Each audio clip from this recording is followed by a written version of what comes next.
What's going on, you guys? My name is CodyT503 and this is Interesting Podcast. We are coming to you guys live on September 23rd, 2025 for episode 113, where today we actually have a very special guest. And now it is an absolute pleasure to introduce to you guys Kid Bandit. Hi everyone. What's up? Kid Bandit here. How are you doing today? I'm good. I'm good. Just allergies from like the weather changes and stuff. So it's like it's always something, right? Oh, that is so awesome. I know I've actually been waiting ever since I started my podcast. You were one guest that I definitely wanted to be able to sit down Yay! with and go throughout all these questions. I'm really excited. Yes, I'm excited too. I was able to kind of like peruse through the list, and I'm like, okay, good. This is gonna be a fun one. Well, let's just start out for all the people who maybe don't know you. Maybe you can introduce your name, where you're from, and what got you into professional wrestling. Okay, so hi everyone. I'm Kid Bandit. I'm originally from the Philippines. I grew up in Anchorage, Alaska, but I'm currently living in Hollywood. So hey, lots of being ping pong across the world.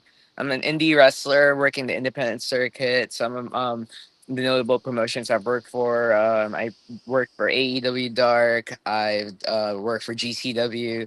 I worked for Deadlock. For 01 in Japan, for Progress in the UK and True Grit. So, I've been able to get around, and that sounds wrong out of context, but yes. So, so yes. And currently, right now, I'm also trying to get back into video game streaming and cosplaying. So, yes, that's who I am. That Oh. is so awesome. Well, before we actually get into your career, I want to start at the very beginning. So, like when you were going into training, what was your first day like heading into such an environment? Oh, my first day of training. It was hell. It was hell because I was out of shape. It was a lot of cardio, lots of motions that, feel unnatural for your body to go through. Nobody opens themselves up to get hit, right? So like if you're not used to that like a kind of environment, which I don't think anyone is, you definitely put your body through a lot of discomfort at first, but I was happy as well. Like, not like the moment you step foot through the ropes to a ring and you're actually pursuing your dream. That's always a magical moment, right? So I hold on to that as well. That is so interesting. So, did you have like a tryout before you stepped into the doors, or did you just jump right into it? I just jumped right in. Admittedly, I was thinking like maybe I should have done the tryout, but I didn't want to just dip my toe. I wanted to like just go hard right out the gate, and like it was like the first day of class was like $300 or something. So I'm like, you know what? I already paid 300 down. I need to get through this, and then by the next month, well, now it's 600. I really gotta get through this. And before you knew it, I was like spending so much money on this. I'm just like, if you're not gonna do it to like chase your dream, you might as well do it because you invested so much money into this. But that's like the less wholesome answer. The more wholesome answer is like, we're chasing your dream. That's a powerful thing. That is so awesome.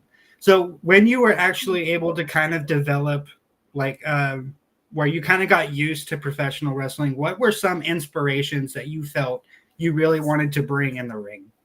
Oh, kung fu movies. Honestly, a lot of 80s martial arts stuff. Even like from 80s to the early 2000s. Where a lot of the stunts were very practical.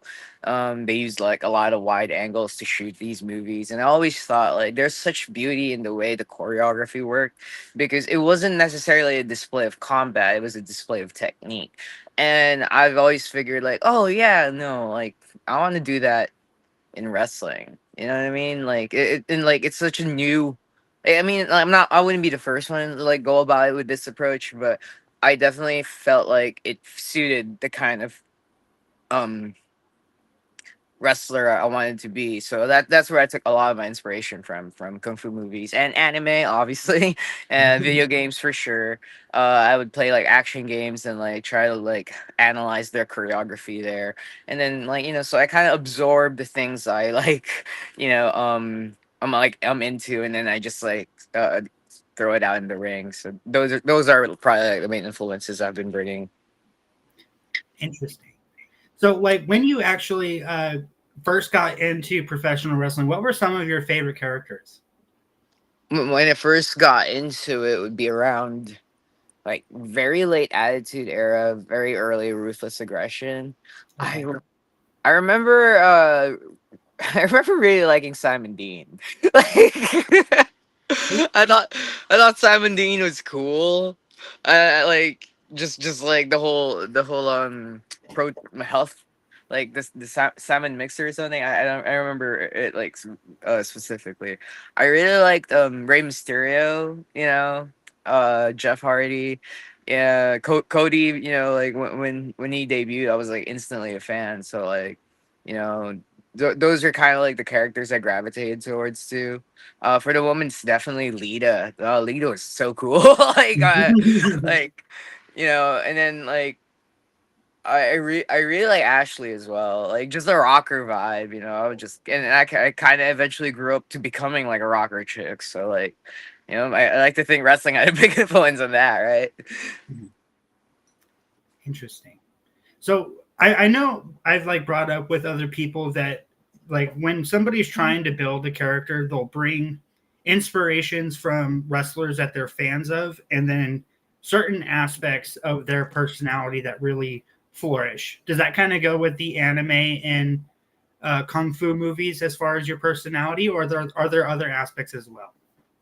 Um, I think it's like very subjective based on the person, but that's definitely true for me. I'm bringing in a lot of my outside interests and trying to like use the ring as my like both literal and metaphorical canvas for like the art of like that I feel like I should be putting out into the ring, so that's why like there's a lot of martial arts influence with my movements. That's why there's a lot of very theatrical anime stuff that I lean into, and that's why the moveset that I've cultivated based off like my knowledge of pro wrestling, like they're all complementary to the kind of aesthetic that I'm trying to sell.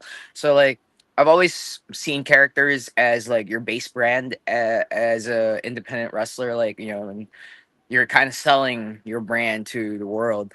And in my opinion, the strongest brands are the ones with like uniformity, so like something that like, oh, you see that person on a poster, you know exactly what kind of match you're gonna expect, what kind of like personality they'll give off, like, so it's a lot of like just being able to like have a unified image. And I like to think that like your moves, your character, your personality, the things that you bring in outside of wrestling is part of the full package that you're trying to sell to get fans, to make fans like buy your tickets, buy your product, buy your merch, stuff like that. So that's from the more logistical like approach to like the importance of having like or like why I'm doing my career the way I do, with like bringing in my personality into it.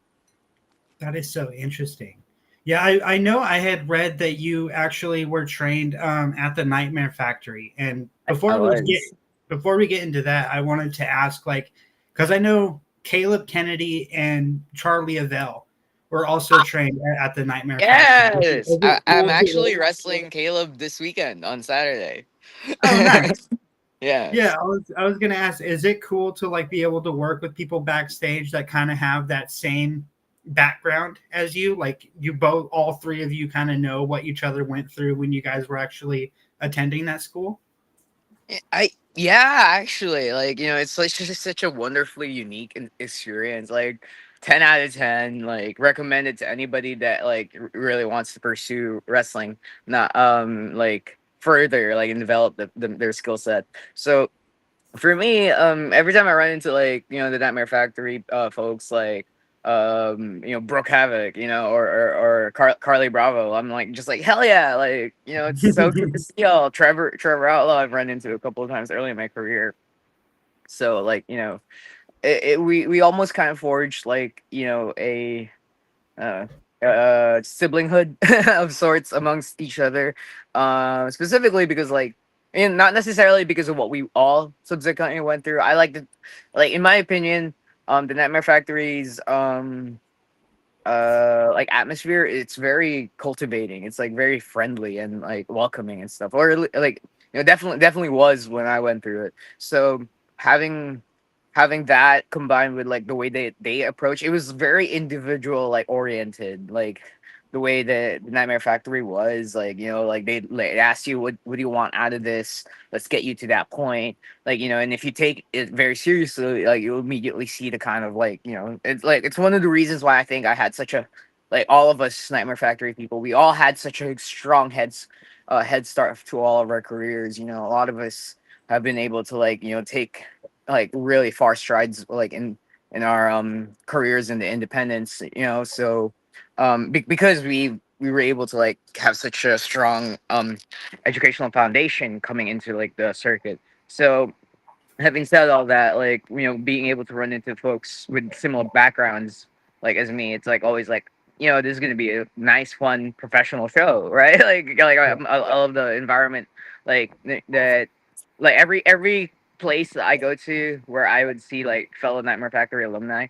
I know the environment is going to be good and like, inclusive, but also like, serious about like the craft. So I really appreciate it. That is so interesting. So have you gone to like even just go and visit Oregon Pro Wrestling School? I have not, no, but I work a lot with the people out there. Like I very commonly Yeah. actually, like, so I very much love to. Unfortunately, every time I'm in Oregon, I'm only there for like a day, so not much of opportunities to go out and explore, unfortunately. No, that's all good. So, can you kind of explain to us maybe what you were feeling when you had your very first match in front of a crowd? Like, what do you remember about that moment? Oh, I remember how hot it was. Like they tell you like, oh yeah, like you're gonna be wearing your outfit, you're gonna be like, it's gonna be catered to, like, so it's breathable. You go out there, you forget it's gonna be a crowded room, there's lights pointed directly at you, like you're coming out and your adrenaline's pumping, and you're just like, before you even like get in there, you're just sweating everywhere already, and you're just like, why this sucks. And then like on top of that, like I had my debut at the Nightmare Factory, so there was like, there was definitely a lot of pressure, because like the very first time I ever wrestle like in front of a live audience is going to be in front of my favorite wrestler as well, so I'm just like, oh man, there's that added pressure. And this is like, I tell the story every once in a while. Um, right before my match, Cody tweeted a picture of our class photo, and everybody like just gravitated towards me. So like my opponent at that day, Trevor, he came up to me before our match. He's like, "Hey, Bandit, you're viral on Twitter." I'm like, "What? What the heck? I haven't even debuted yet. What the hell?" So now there's that added expectation, like, well, I gotta kill it, like, which I like to think I did. I was very happy with my debut match. So, I've definitely grown since, but I also feel like, man, like I did it, like, so that's what I felt like. It was a lot of pressure, but by the time I was doing it, I was just like, man, I worked so hard to get here. Like, this just feels right, you know? Yeah, that is so awesome. So I wanted to bring up with you building a move set, and maybe you can kind of understand based off of what you were just saying about continuously growing, is constantly adding things to your repertoire and like not just settling for just doing one set of moves. How do you feel going into every time you're trying to build your repertoire as a wrestler? Well, like I pointed out earlier, my main influences would come from, like, externally from kung fu movies, from video games and anime and stuff like that. But then also you can't come into a pro wrestling match and alienate an entire audience by doing everything but like, wrestling moves that they're familiar with, right? Like, sure, Yeah. you'll be a very unique wrestler, but you'll also like dependent on the crowd that you're in front of. Um, Sometimes there's a prerogative to like, oh, we got like, let's give them something that they would know, because they're not here trying to see a specific kind of wrestling that's like unique and different. They're trying to get a wrestling kick out of their like system, so they want to, so like they'll like to see moves that are like, based off like popular wrestlers, like they would know, like, they, every time somebody goes and does three amigos, like they're like, "Whoa, hey, yeah," and stuff. So, like, and because these are fans that they're not heavy on following wrestling, but they're very familiar with it because maybe they grew up with it. There's a lot of nostalgia involved, and stuff like that. So like you really gotta like the first thing I like to do when I'm coming out into a match is to try to determine the kind of audience I'll be performing in front of. Because at the end of the day, I'm an independent wrestler, and these are the paying fans. Therefore, my job at that day is to give them the best kind of experience they have. So my moveset kind of flips between like something that's like wholly unique to me. A lot of variations of the moves that I do. They come from like, the idea I have from my style. It's like it's a lot of momentum based, because I'm small, I'm shorter, and I want to add the psychology of like, well, the reason why I could take down like larger opponents is because I'm using full body rotations, I'm using a lot of torque, and so that's like the psychology behind my move set. So I take moves that I feel like fit that kind of psychology. So like, tilt a whirl head scissors, sling blades, phoenix splash, like lots of torques, lots of twists and stuff like that. But then I also kind of offset that like when I have to perform for a different audience, where I do like, very very familiar moves like, go to sleep, or um frog splash, swanton bombs, RKOs and stuff like that. And I know, based off like their familiarity with wrestling, like they'll easily like get invested in stuff like that, because these are things that they want, they pay to see the moves they watch on TV be done like in person. I think, so like, to go back to the original question, like I base my moveset based off the crowd that I'm going to be performing in front of. Luckily enough, like, I like doing both. Like I like performing in front of an audience that wants to see like the full original Kid Bandit experience, and I like to perform in front of the audiences that like, they just want to get entertained for wrestling, like, so yeah, that's like my mindset about building a move set. But obviously, like, it also always has to make sense. Like,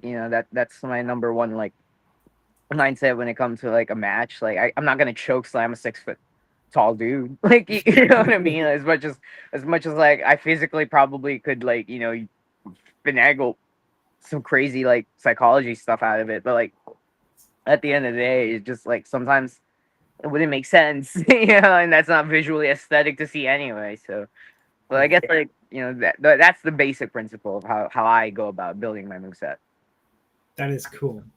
So I've noticed when when I've kind of done research on you that I've seen some people point out that you're a very underrated pro wrestler. Like you don't get as much spotlight as you should. How Oh, does that feel being a professional wrestler and getting that kind of compliment from the fans?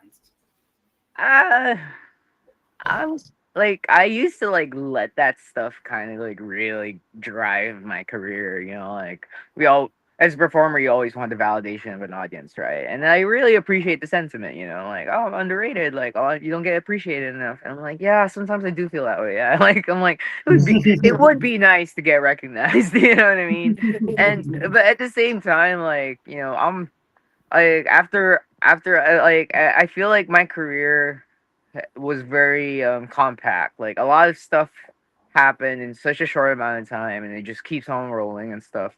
And it's like going at a breakneck pace that, I've had to learn very very very quickly to like just live your dream out. Like, just find happiness in what you do, your art and your craft, because like if you don't stop and smell the roses, then you're never going to really appreciate like, everything when you look back, right? So the way I approach my career now is just like I just take it one match at a time. I'm just like, look, there's so much to look forward to, but we can't do that. And I really appreciate the sentiment that fans like feel like I'm underappreciated, but I find a lot of joy, like going out there and kicking people in the face. So yeah, so I'm very fulfilled. Like I have I feel like I have like a set of unique obstacles that I have to overcome.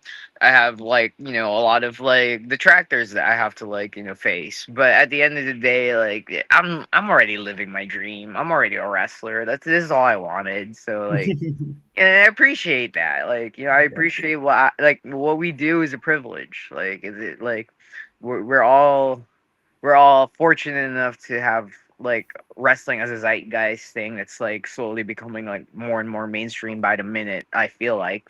So I'm grateful that like I get to perform, develop a fan base, and they buy my merchandise. Like I make money off this. Like that's cool. Like so there it is. That's where I'm at with all that. Well, to kind of piggyback off of that last question, is there any wrestler that you've seen throughout your career where you felt that they were underrated? There's so many. Like there is so many. Like I mean, like I like to think there's a lot of talent like overseas, like in like Europe and then Japan, that I feel like they should get a lot more like recognition. They should get a lot more appreciation, And Yeah. like I see now I'm trying to like I'm struggling trying to like formulate names because I'm like, man, like there's too many to think of.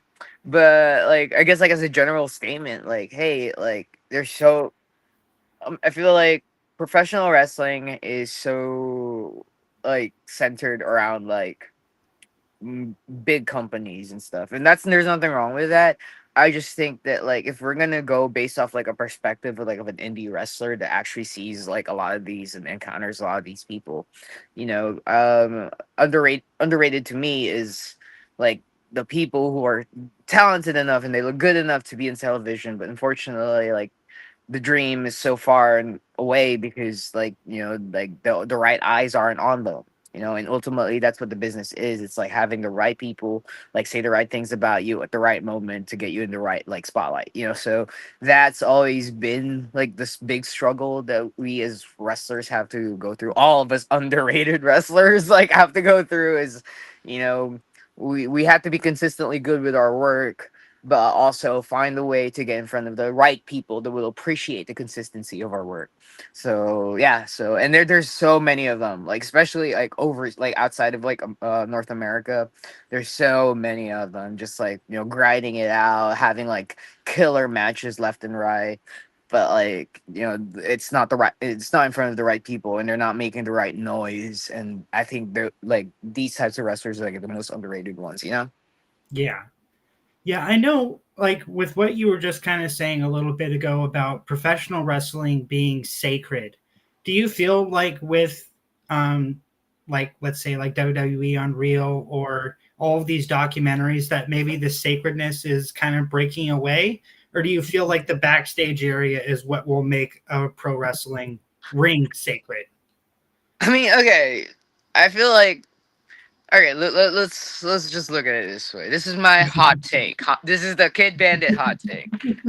So, in the year of our Lord 2025, I feel like there is a good chunk of people that like do not understand kayfabe. Like they've always known that wrestling is a scripted, predetermined performance that simulates combat, and that's okay. I feel like, hey, look, that's okay because even knowing that, what we do is still fucking cool. like, let me just describe. And then this is me pulling back the curtain a little bit, but let me describe a day in the life of Kid Bennett on a indie show. Okay. I either fly for 6 hours or drive for five or whatever, get there all tired and caffeinated, not stretched at all because I've been cramped inside the vehicle. I meet some people, I re-meet some new people, or I meet some new people and I re-meet like old acquaintances. I introduce myself to the promoter. Or re-acquaint with them, and then I introduce myself to my opponent. Hey, I just met you, and this is crazy, but I'm gonna kick your head in about 20 minutes. So let's call this match, maybe. That's always been the case.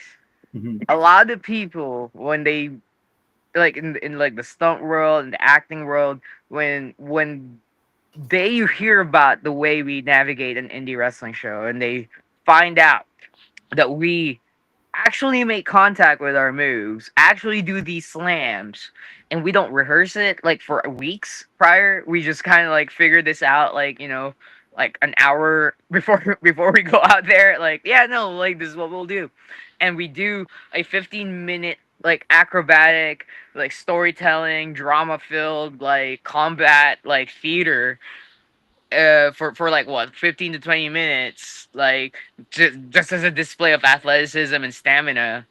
Like they get their minds blown away because they're just like, whoa, you guys aren't rehearsing this.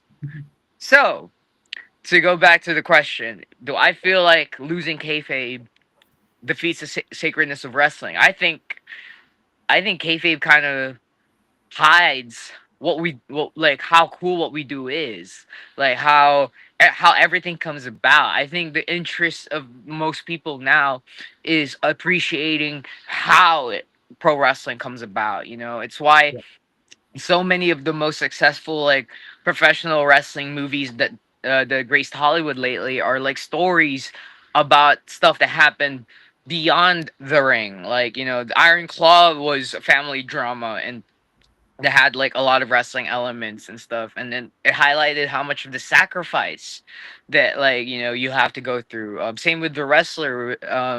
Even with fighting with my family, a lot of the most interesting dramas are the journeys getting into the ring and stuff like that, because that the path that we walk, I think, is the sacred one. It's not necessarily like kayfabe. I think kayfabe is an element and it's useful in certain situations, and I respect it. But I also think that there is a certain allure to the side of wrestling where fans appreciate the journeys. They appreciate the methods, the science behind how the performances are being performed and stuff like that. And I still think it's like the coolest bit of, like, combined performance art out there. It's comedy, it's drama, it's combat, it's like romance sometimes. You know what I mean? Like every genre you could fit into, you could put it in here, and then you tell your story through kicking ass. Like, okay, nothing's cooler than that. So, and that's why I think it's sacred. Oh, that is awesome. I know you had just brought up about you flying in or driving from show to show. How many days out of the year are you actually on the road? Ooh, that's a. I mean, I came back from injury around like March. Yeah, March. I have done a show every weekend since then. Sometimes two or three shows in a row. Like, you know what I mean? So like, yeah, like that's been kind of like my life. So I can't give you the accurate number, but I can tell you it's definitely like it takes up so much bandwidth of my life, and not only just the travel, but like also like, when I'm not traveling, I'm training. When I'm not training, I'm like eating right. Like Yeah. you kind of have to live a lifestyle to get far. And like when it doesn't get appreciated or it doesn't happen in front of the right eyes, then it gets depressing, right? But you gotta appreciate what you do. You're living your dream. That is so interesting. Well, I wanted to ask you this question because I've heard it from a couple of other wrestlers that it's very important to be able to get a reaction from the crowd, whether it be good or bad. What is your perspective on that stance? I think the best kind of reaction is what you're trying to get out of them. Like I don't think like it should be like, oh, it doesn't matter if it's good or bad. It's like, well, it kind of has to. Like if you wanted them to have a good reaction, then you should strive for that. If you wanted them to have a bad reaction, like to something, like a negative reaction to something, then you should work your way towards that. Like we're storytellers. That's what we do. We like, and I think sometimes like that becomes like a justification. Like, let's just shock the audience. Let's just like give them something like completely out of left field. I know it's gonna get a reaction. It's like, okay, but is it worth it? Like, like I mean, obviously, like, yeah, you want some like, plot twists, some drama, some intensity here and there, but like you don't want it all the time. Like, you know what I mean? Like a roller coaster with too many loops is just gonna get you dizzy. So like that's my opinion on it. Like I think like the best kind, like you should strive to go and get the reaction that you like, that is complementary to the story that you're trying to tell when you perform. Um, but it's better than crickets. I will tell you that. Like, it's better than crickets because crickets are the last thing you want to hear. Interesting. So, like, what is one thing that you enjoy the most about professional wrestling fans in the fan base as a whole? Fan art. Like, I love that so much. I'm like, you kidding me? You think I'm cool enough to get drawn? Hell yeah, let's do it. So whenever I see fan art, I'm just like, yo, this is made my day. Or like edits, like when they like splice footage of me doing my moves and they just put it out there with like some Linkin Park. I'm like, hell yeah, like that's what's up. So yeah. So I love those like so much, And like when people design my merch, I'm like, hell yeah, can I sell this? Like what? Look, like, are you kidding me? Like I get like free advertising from you from fans, so it's amazing, So those are my favorite elements from it. That is so fascinating. I know I wanted to bring up to you your opinion on deathmatch pro wrestling because there are people out there that say that it's not pro wrestling when you look at it as a whole. Like, what are your thoughts on deathmatch pro wrestling? I mean, I used to do a lot of death matches. Like actually, like I like to think like actually like my most memorable matches like before I came back from injury were death matches, like three of them. So it's like so I definitely enjoy it. One of my trainers before I went to the Nightmare Factory and I went to Santino Brothers Wrestling in L.A. His name was Supreme, and he was a deathmatch legend. Like so like I've always felt like deathmatch wrestling is like a core aspect of like what I wanted to sell as well because like I just love it. I think it's an art form. Like I think it's like it's pro wrestling. Like it happens in a ring. The people that like at least like this is my humble opinion. I feel like the best deathmatch wrestlers are the ones that could like you know um still tell a story without like needing weapons and stuff like that. Like they're granted, like like all kinds of art form opinions are very like subjective. Like we all have our own.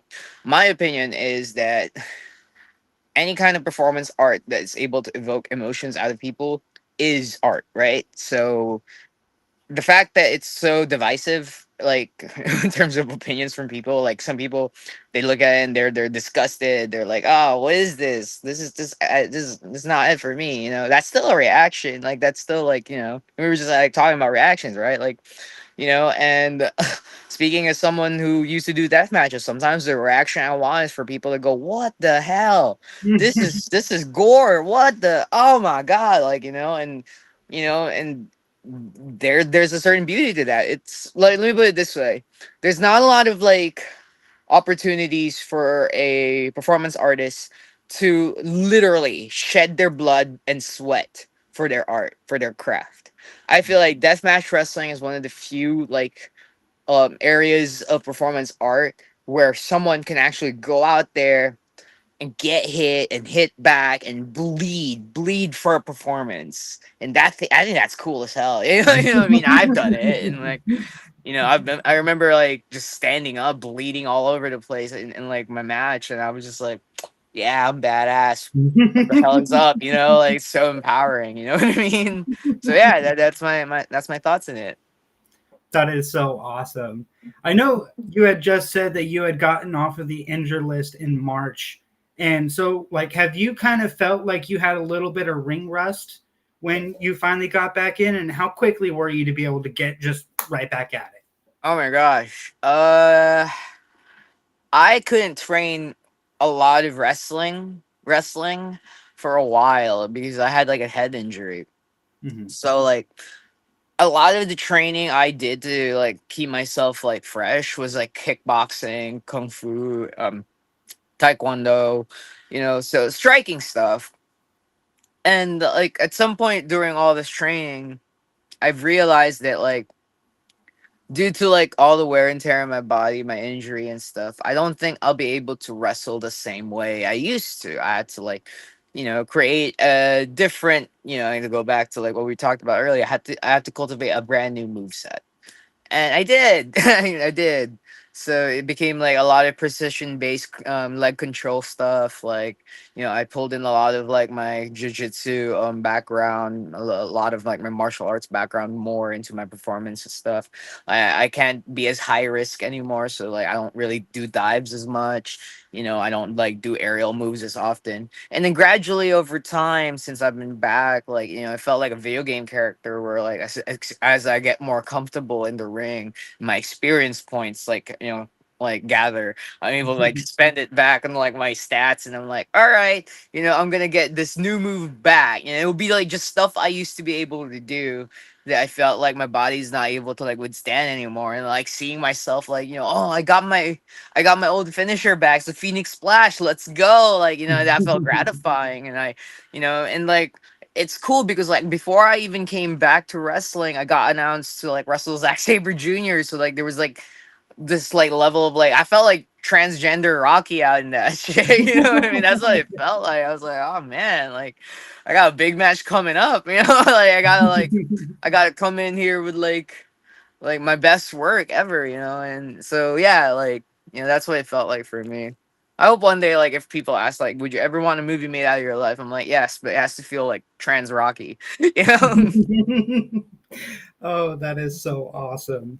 Well, let's talk about you traveling to Japan. And one thing that I wanted to ask you was if you watch Japanese professional wrestling compared to the US, there's these little differences between the two. What was the biggest difference that you saw in each one of the crowds compared to each other? Like, you're talking about, like, between America and Japan or Yeah. between Japanese? Okay, so, American audiences have, like, a very, um, well, I honestly like they view wrestling as a grandiose spectacle. Like it's like a rock concert, and stuff like that. There's pageantry involved. There's a lot of like, grand like gestures. It's very big and it's very dramatic. And a lot of the storytelling is based on like good versus evil. Like I want to say like faces versus heels.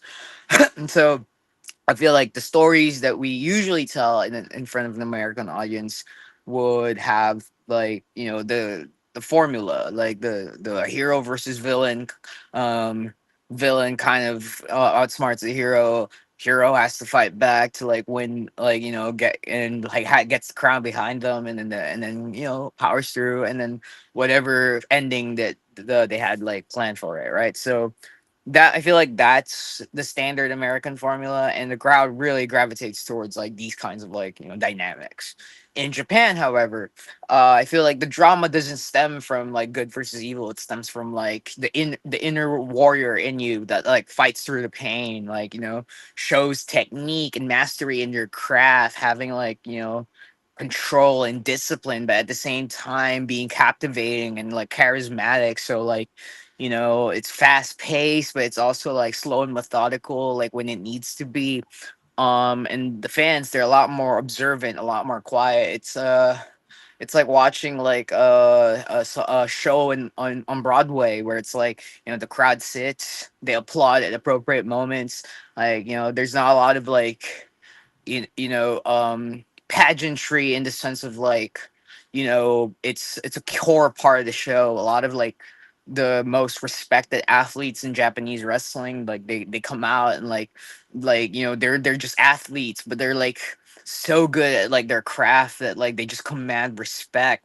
It's almost like when like a lord walks inside a room and everybody kind of bows. Like that's kind of like the atmosphere that like these talents like evoke and stuff like that. So I think that's like the biggest difference. It stems from like it stems a lot from like cultural differences between the two countries, but also I think based off like what we revere about wrestling, based off like where you're at. Like in the Western world, it's like, like popular rock concert, bright lights and like shiny glitter and fireworks and all that stuff. In Japan, it's like fighting spirit, like overcoming like superior odds, like going through like really long term storytelling, because like, they get really invested in like the minor details and stuff, and they really love the minor details, so Yeah.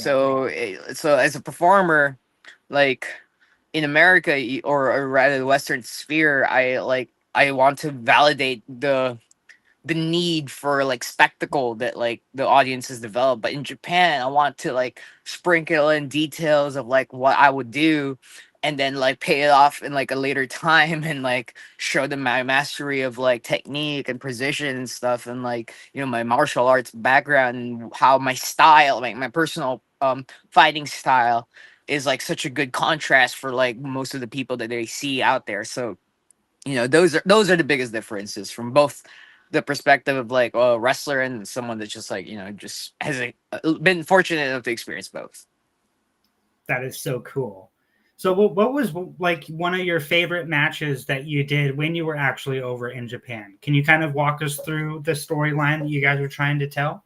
Oh man, that's easy. Like my first match, I got to tag with Masato Tanaka, and I wrestled Take Sugawara and Michiko. So it's like, yeah, like it's so cool. It's so cool. I'm trying to remember. Hold on. Like I have like a video of it. Masaro, sorry. Masaro, sorry. I'm like, see, I got discombobulated because like I have like okay, so dang it. So I forgot to pull it up, but I have a video of me doing my Masaro, and like it was so cool. It went viral. I was like, oh my god. So yeah, I loved it. Like everyone was so lovely and welcoming. I just felt, I don't know, like I belonged, it was nice.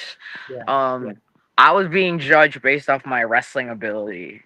And like I love the purity of that. Are you kidding me? Like y'all don't care about my social media following. Y'all don't care about like my look, but y'all care about like my craft, like my moves, like the way I move in the ring.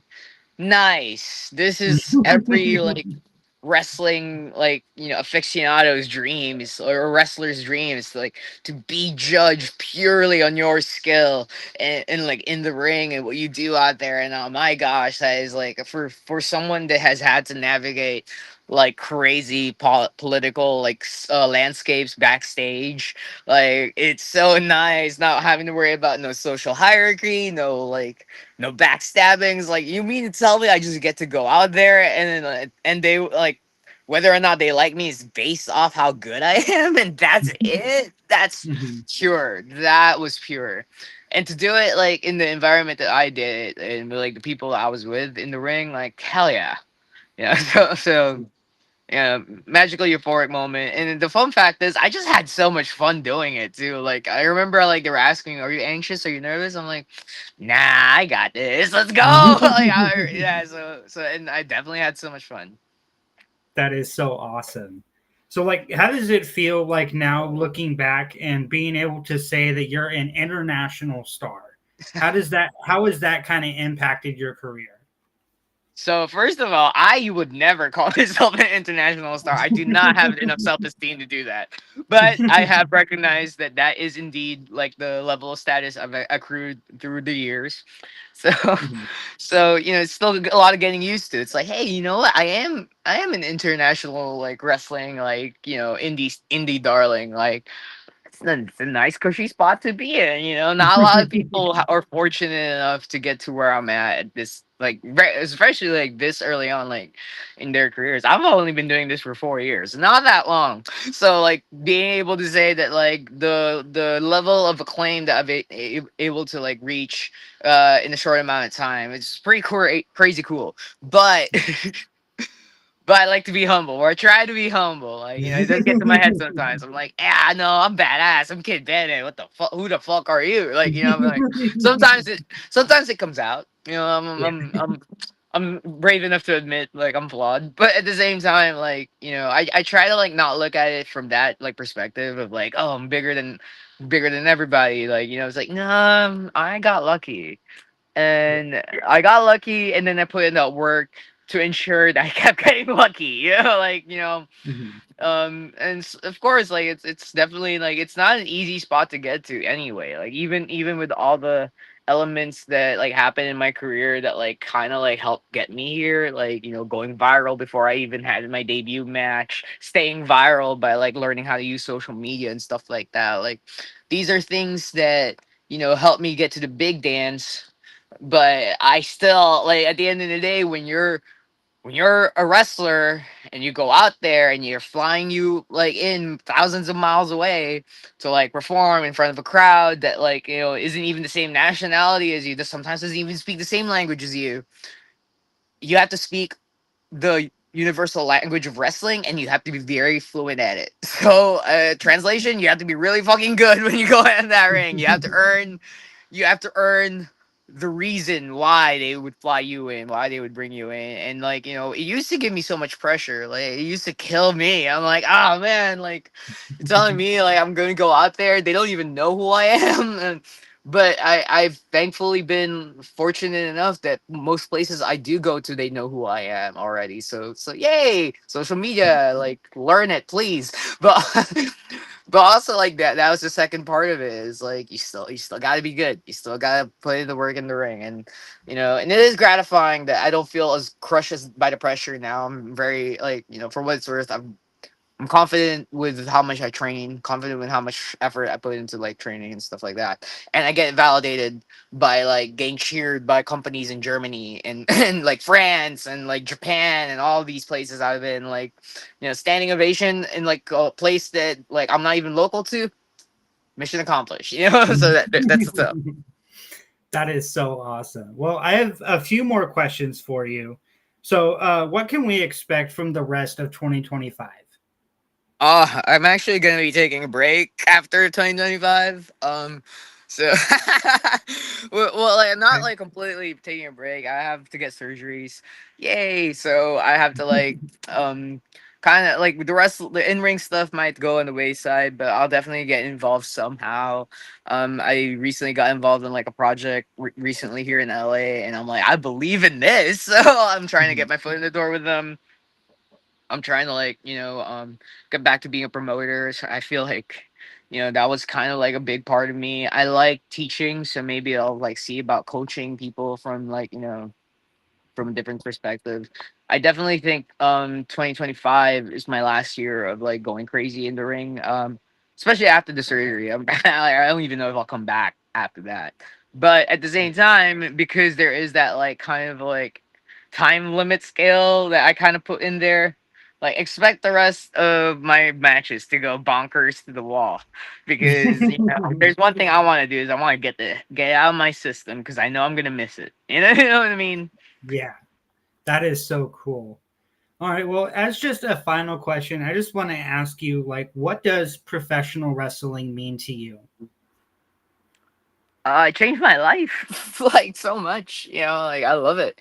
I mean, I've always been a fan. I've always grown up. Like, I call myself the protagonist of pro wrestling. Like, you know what I mean? Like, it means a lot to me. It brought me closer to who I want to be as a person. I made so many, like, you know, good memories out of this.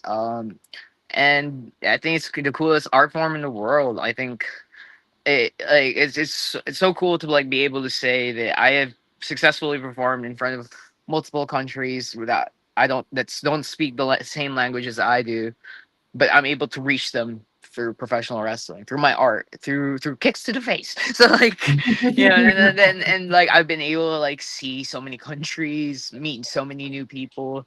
Like, I got to, like, you know, live out my childhood dream, basically, of, like, you know, wrestling my favorite wrestler of all time on TV. Like, what? Like, you know, so like, not a lot of people get to say that about their careers, and I've been very, very fortunate. So, you know, wrestling was good to me, and all I want to do is be good to it back. Like, put something good into the world of professional wrestling, and I like to do that with my sick ass matches. So there it is. All right. Well, that is so freaking awesome. And I just want to thank you for actually taking time out of your day so I could sit down with you and just really get to know who Kid Bandit is. You're welcome. All right, I heard my dog. I'm like, Okay, what's going on there? All right. Well, thank you very, very much again. And I hope to see you soon when you return to Independence, if you do. Yes, thank you so much. All right. I'll talk to you later. Later. Well, all right, you guys. So that was Interesting's podcast interview with Kid Bandit. Make sure to hit that like, subscribe button, ring that notification bell so you guys get notified whenever I upload content. Make sure to go and follow me on social media at CodyT503. That's Twitter, Instagram, and TikTok. I hope you all have